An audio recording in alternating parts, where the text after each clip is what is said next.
नमस्ते दोस्तों। कहते हैं किताबें जीवन का आईना होती हैं। कुछ किताबें ऐसी होती हैं जो हमारे मन को बिल्कुल बांध लेती हैं। उनमें से एक है रविंद्रनाथ टैगोर द्वारा लिखी हुई कहानी गोरा। गोरा दरअसल रविंद्रनाथ टैगोर के लिखे हुए 12 उपन्यासों में से सबसे लंबा और सबसे श्रेष्ठ उपन्यास माना जाता है। आजकल गोरा पढ़ रही हूँ और गोरा मेरे चैनल पर अपलोड भी हो रहा है, अलग अलग भागों में अपलोड हो रहा है। तो इस कहानी के बारे में, क्योंकि इसके कई सारे भाग हैं, तो मैं इसे एक छोटा सा ब्रीफ करके आपको बताना चाहती हूँ कि ये कहानी दरअसल किस तरह की है और क्यों आपको इस कहानी को सुनना चाहिए। तो ये जो कहानी है ये हमारे स्वतंत्रता मिलने के भी पहले की कहानी है। रविंद्रनाथ टैगोर जी ने इसे 1907 में लिखना शुरू किया था और 1910 में इसका प्रकाशन हुआ। तो ये कहानी दरअसल गोरा जैसे कि नाम से आपको लगता होगा कि ये किसी अंग्रेज की कहानी है, तो मैं भी ऐसे ही सोचती थी, लेकिन अभी जब मैंने इसे पढ़ा तो पता चला कि गोरा दरअसल एक कट्टर हिंदुत्व को मानने वाला एक व्यक्ति है। तो गोरा का असली नाम गौर मोहन होता है और ये जो कहानी है ये दो परिवारों के बीच में घूमती है। एक गोरा मतलब कि उसके पिताजी का नाम कृष्ण दयाल और दूसरी है सुचारिता और उसके पिताजी का नाम होता है परेश बाबू। तो दरअसल कृष्ण दयाल और परेश बाबू के घर के दो परिवारों के बीच में ये घूमती हुई कहानी है। इस उपन्यास में, इस कहानी में आपको कई तरह के रंग मिलेंगे। आपको सामाजिक रंग भी मिलेगा, राजनीतिक रंग भी मिलेगा, पारिवारिक रंग भी मिलेगा, प्रेम का रंग भी मिलेगा, मातृत्व का रंग भी मिलेगा, बहुत सारी इमोशंस मिलेंगे, बहुत सारी ऐसी चीज़ें मिलेंगी जिससे आप अपने आप को कनेक्ट भी कर पाएंगे और आपको ऐसा लगेगा कि आप इसमें कहीं खो रहे हैं, कहीं ये आपकी ही कहानी तो नहीं है। तो ये इस तरह की कहानी, इसमें रविंद्रनाथ टैगोर जी ने बहुत सारे किरदारों को इस कहानी में डाला है। लेकिन मैं ये कहना चाहूँगी कि कई बार बहुत सारे किरदार होते हैं तो कहानियाँ उलझ सी जाती हैं, लेकिन ये एक ऐसी कहानी है जिसमें बहुत सारे किरदार के होते हुए भी सारे किरदार अपने अपने जगह पर बिल्कुल सही प्रतीत होते हैं।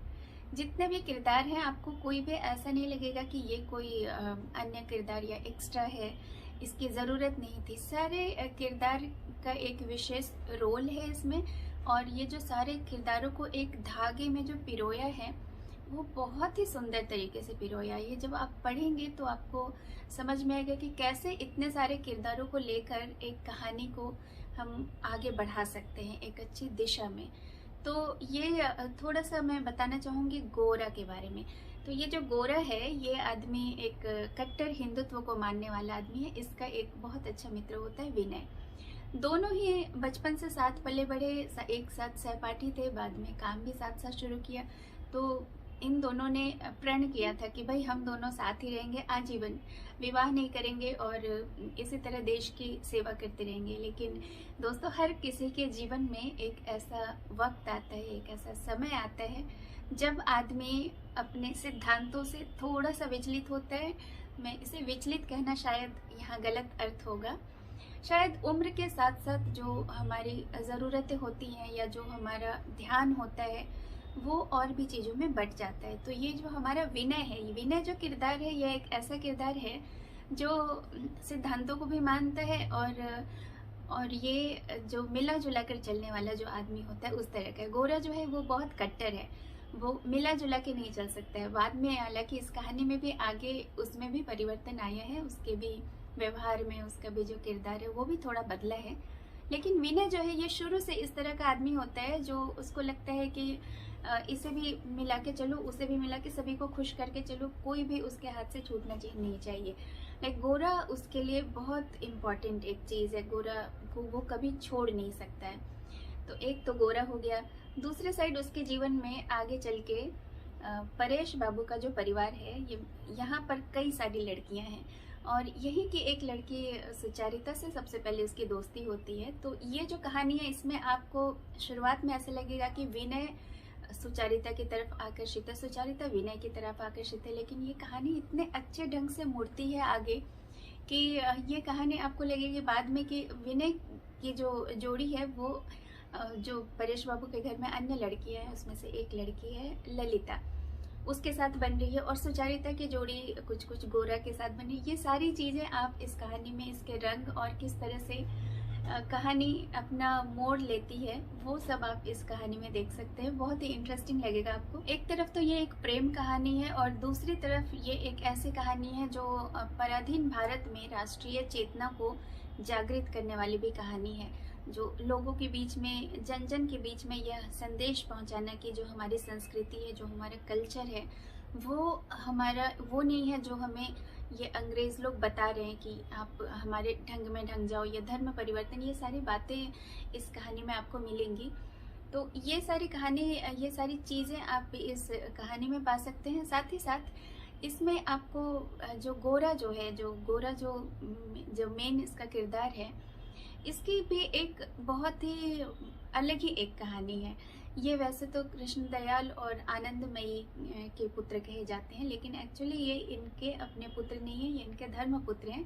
तो गोरा की जो कहानी है वो क्या है, वो मैं इस वीडियो में नहीं डिस्क्लोज करूँगी। इसे आप देखें और पढ़ें। पढ़ने के बाद अब ये जो सस्पेंस है, ये अगर मैंने अभी खोल दिया तो आपको उतना आनंद नहीं आएगा।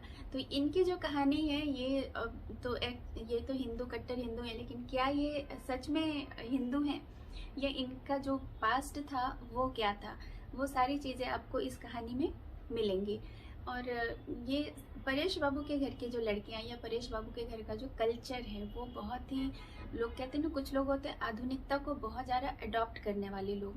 तो ये उन परिवारों में से है जो परेश बाबू की जो पत्नी है वरदा सुंदरी, और इनके जो बेटियां हैं, उन्होंने अपनी बेटियों को बहुत ही आधुनिक तरीके से पाला है। जो पहले जो हमें लगता था कि स्वाधीनता, या बहुत पुराने समय में लड़कियां बहुत संकुचित, बहुत ही दबी हुई सी, बहुत सहमी हुई सी अपने आप को दिखाती थी, बहुत आगे नहीं आती थी।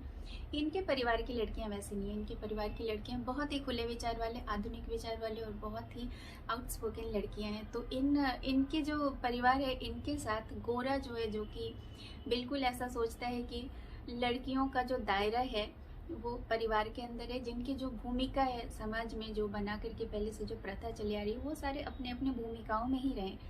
इसके ठीक विपरीत विनय ऐसा नहीं सोचता है। विनय को लगता है कि नहीं, लड़कियों को भी आगे आना चाहिए। तो ये कॉन्फ्लिक्ट जो है, इसकी जो बातचीत होती है, और ये कॉन्फ्लिक्ट धीरे धीरे गोरा किस तरह से ढल जाता है, किस तरह से चेंज हो जाता है, ये भी इसमें बहुत इंटरेस्टिंग चीज़ है जानने वाली। तो मैं रिकमेंड करूँगी कि ये वाली नॉवेल आप ज़रूर सुने या पढ़ें, आपको जहाँ भी अवेलेबल हो आप देखें। मैं मेरे चैनल पर तो इसके सारे भाग अपलोड कर ही दूँगी, आप चाहें तो वहाँ से भी सुन सकते हैं। तो आपको बहुत अच्छा लगेगा। मुझे तो ये कहानी बहुत ही अच्छी लगी, और इस कहानी में जो गुरुदेव, जो रविंद्रनाथ टैगोर है हमारे, गुरुदेव की जो लेखनी है, उसका आपको एक बेस्ट एग्जाम्पल दिख सकता है इसमें। और ज़रूर देखिए इस कहानी को। और मैं आपसे और क्या कहूँ, कनेक्टेड रहिए, और जल्दी मैं ट्राई करूँगी कि इसके सारे एपिसोड्स में जितनी जल्दी से जल्दी हो उस पर अपलोड कर सकूँ। कहानी थोड़ी लंबी है, और ये जो काफ़ी सारे भागों में आएंगी। तो इस बीच में मैं सोच रही हूँ कि छोटी छोटी और भी कहानियाँ, जैसे प्रेमचंद्र जी की, शरद चंद्र जी की, महादेवी वर्मा जी की, ये सारी कहानियाँ भी पैरेलली मैं अपलोड करती रहूँगी। और साथ ही साथ गोरा तो आती ही रहेगी, क्योंकि जो उपन्यास अगर मैं कोई शुरू करती हूँ तो उपन्यास बहुत लंबी हो जाती है। तो मैं उपन्यास के पैरेलल छोटी छोटी कहानियाँ भी लाती रहती हूँ। तो आप ज़रूर सुनिए, कनेक्टेड रहिए, चैनल पर आइए और विज़िट कीजिए, देखिए। आप इसके मेन पेज पर जा कर के इसके कंटेंट्स देखिए। अच्छा लगे तो सब्सक्राइब भी कीजिए, और जुड़े रहिए। अपना ख्याल रखिए।